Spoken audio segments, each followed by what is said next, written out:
अगर क्वेश्चन मिट्टी के घरों में निम्न में से किस क्रिया के कारण जल ठंडा रहता है। क्वेश्चन है कि मिट्टी के घरों में निम्न में से किस क्रिया के कारण जल ठंडा रहता है, तो यह बाष्पीकरण होगा। ये बाष्पीकरण लिखा गया लेकिन बाष्पीकरण होगा।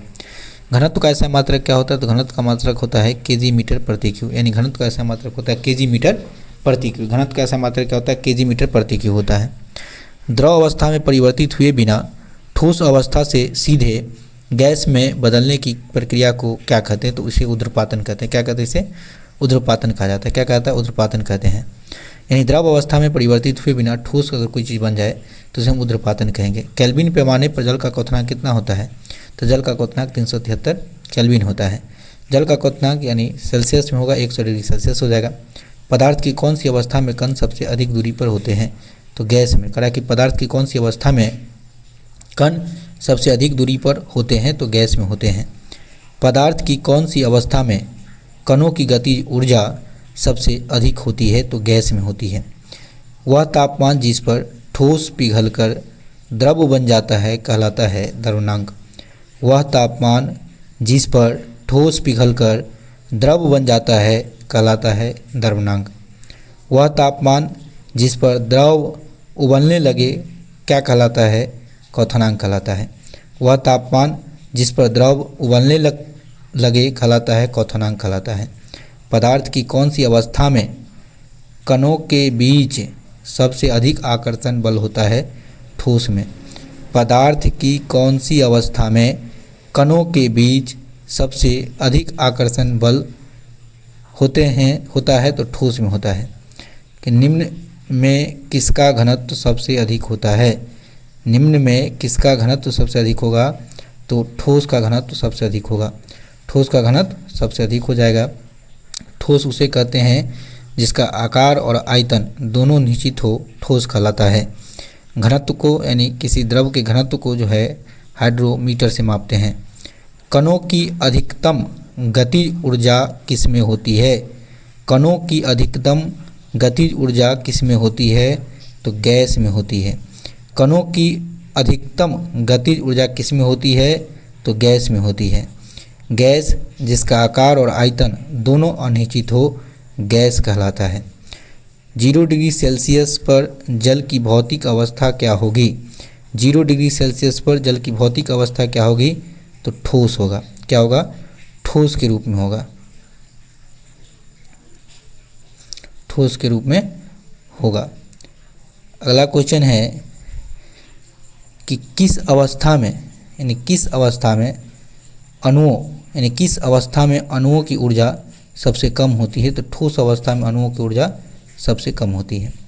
कहा कि शरबत बनाते समय पानी में चीनी मिलाने पर चीनी में मिल जाते हैं, चीनी पानी में मिल जाते हैं। यह पदार्थ के कणों के किस गुण को दर्शाता है, तो दर्शाता है यानी पदार्थ के कणों के बीच रिक्त स्थान होता है, पदार्थ गतिशील होते हैं, पदार्थ के कण एक दूसरे को आकर्षित करते हैं। दो विभिन्न पदार्थों के कणों का स्वतः मिलना कहलाता है विसरण। दो विभिन्न पदार्थों के कणों का स्वतः मिलना कहलाता है विसरण। विसरण सबसे अधिक किसका होगा, तो गैस का होगा। निम्नलिखित में से किस पदार्थ में विसरण की गति तेज होगी, ऑक्सीजन में। निम्नलिखित में से किस पदार्थ में विसरण की गति तेज होगी, तो ऑक्सीजन में होगी। द्रव का वह प्रकार जिसका आकार और आयतन निश्चित होता है क्या कहलाता है, ठोस कहलाता है। द्रव्य का वह प्रकार जिसका आकार एवं आयतन निश्चित होता है क्या कहलाता है, ठोस कहलाता है। दुनिया की कोई भी वस्तु जो स्थान घेरती हो, जिसका द्रव्यमान होता है, जो अपनी संरचना में परिवर्तन का विरोध करती हो, क्या कहलाती है, पदार्थ कहलाती है। कहा कि दुनिया का कोई भी वस्तु जो स्थान घेरती हो, जिसका द्रव्यमान होता है, जो अपनी संरचना में परिवर्तन का विरोध करती हो, क्या कहलाती है, पदार्थ कहलाती है।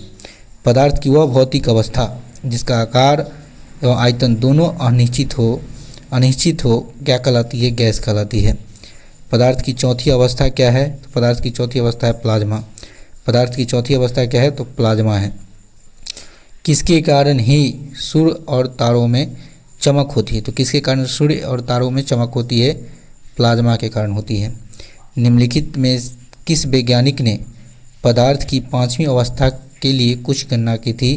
वो था सत्येंद्र नाथ बोस। कौन था? सत्येंद्र नाथ बोस। सूर्य तारों का रूप होता है, यानी सूर्य क्या है? एक तारा होता है। ठीक है, तो याद रखेंगे, सूर्य जो होता है एक तारा होता है। सूर्य क्या होता है?